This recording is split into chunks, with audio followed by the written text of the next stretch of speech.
আপনারা কি বুঝলেন? তাকে দেখে মনে হচ্ছে কি যে আসলে সে বাংলাদেশি কোনো লোক না। নিজের দেশের ভাষা, নিজের মাতৃকোলের ভাষা, নিজের মায়ের ভাষা যদি অন্য কোনো দেশের মানুষের মুখে শোনা যায় তো শুনতে খুব ভালোই লাগে।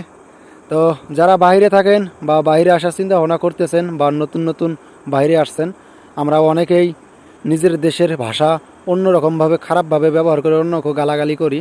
আসলে ভাই কথাই বলে যে চোরের 10 দিন গৃহস্থর একদিন।